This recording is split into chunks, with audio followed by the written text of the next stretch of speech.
Hey everyone, welcome back to TechBerto Electronics. In today's video, we'll be installing and reviewing the FitcamX 4K dashcam for the Honda CR-V 2020. So let's get started.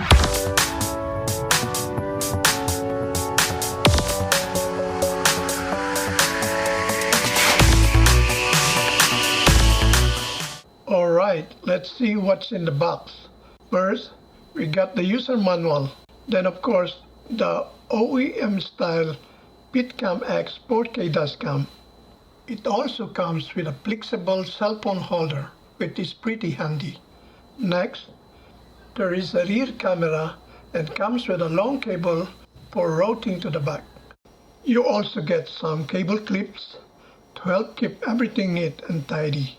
Here is the Y cable for the power connection, and they even include a trim tool to make the installation easier. There is also a USB card reader, which is nice for transferring your footage. And it also comes with a 64 GB micro SD card, so you can start using it right away.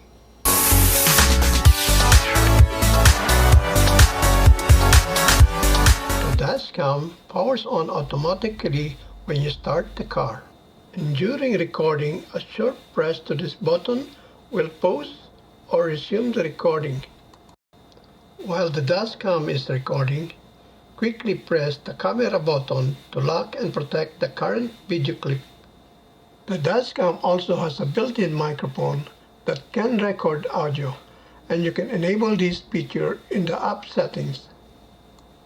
The dashcam also has an LED indicator light.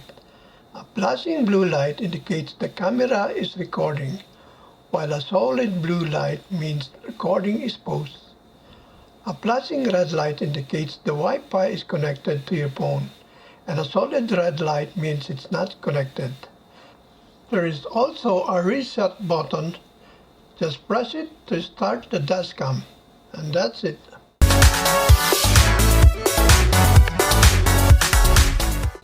So now let's talk about the important features. The front camera records in 4K Ultra HD, so the video quality is super clear. And it has a wide 160-degree field of view, so you can capture more of the road.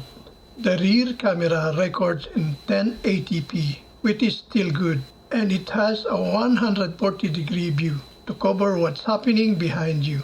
It has that OEM-style design, so once it's installed, it looks really clean, like it came with the car.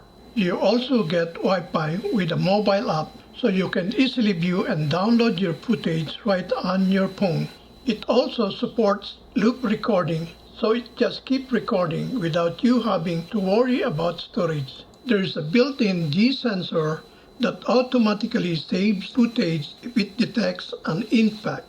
And the best part, it is plug and play, so installation is quick and simple. And also has an optional parking mode for added protection when your car is parked, but you'll need to hardwire the dashcam.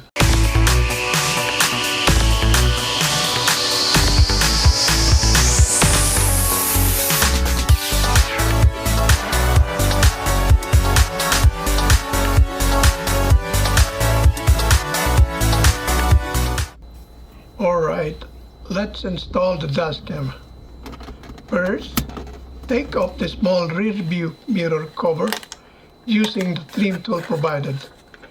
Just gently pry it and pull it slowly, and it should come right off. Next, remove the bigger cover. Use the trim tool again, work your way around the edges, then carefully pull it until it pops out of the clips. That easy. Alright, now let's install the FitcamX dashcam housing where the original cover was. And make sure the cables are out of the way. Align the cover properly, then push it until it clicks into place. And that's it. It's like original cover. Next, remove the overhead console panel by taking out the two screws with a Phillips screwdriver.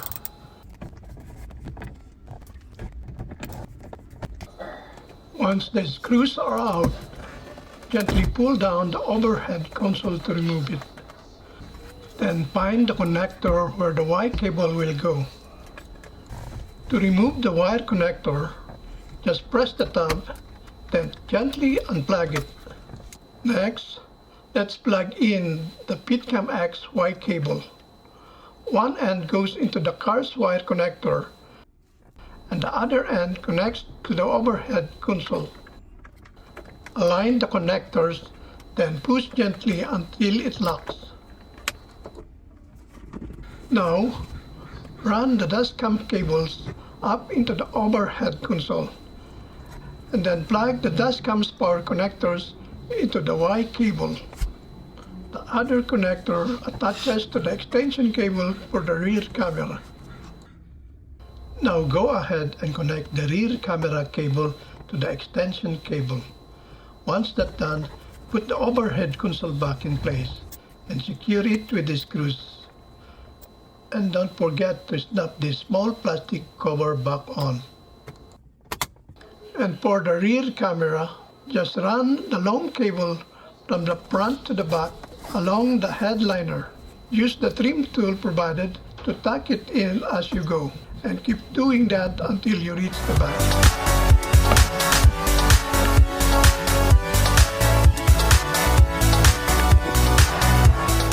Alright, let's run the rear camera cable through the rubber boot. First, pull the grommet from one side and wiggle it out, and do the same on the other side. Remove the trim panel and run the cable through the hole. I use a zip tie through the rubber boot to pull the camera cable. Then tape the zip tie and the cable connector together. If it's hard to pull, use a little soap to help it slide through. Now let's remove the door panel and run the rear camera cable into the hole. Next, push the rubber grommet back on both ends and make sure it is sealed. Alright, now connect the cable to the rear camera, then secure it with tape so it doesn't come loose. If there's an extra cable, just tape it neatly, then tuck it into the hole. Now, put the panels back and press it firmly until it snaps into place. And that's it. Now, we're going to attach the rear camera. Make sure the arrow on the camera is pointing up. Then gently press it into place. Then adjust the angle for the best view. And that's it. Installation complete.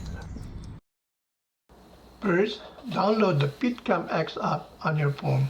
You can get it from the Google Play Store or the App Store, depending on what you are using. Now, start your car so the dashcam turns on. On your phone, go to Wi-Fi settings. Look for the network that starts with car dashcam and tap it. Then enter the password from 1 to 8. Now, open the FitcamX app and connect it to the dashcam. Now you can view the live footage from both the front and the rear cameras.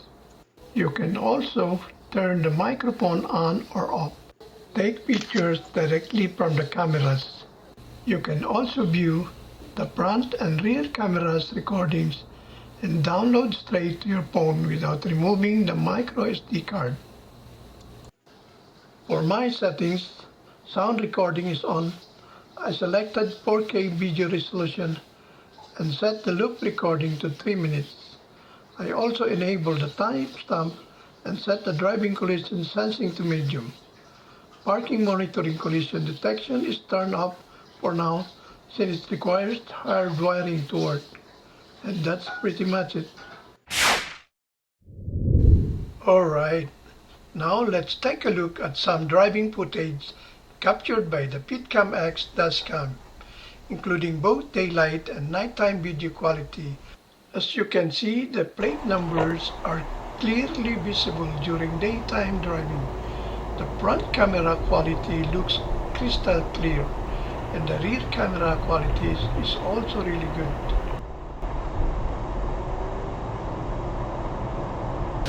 Here are the night driving clips, so you can see how the camera performs in the dark.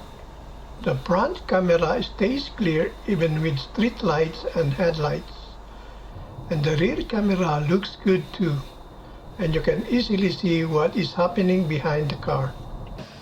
Overall, the FitcamX 4K dashcam gives you a super clean OEM-style setup. The install is easy, the wiring stays hidden, and the footage looks great.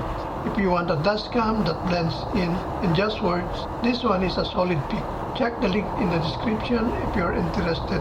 Thanks for watching and see you in the next one.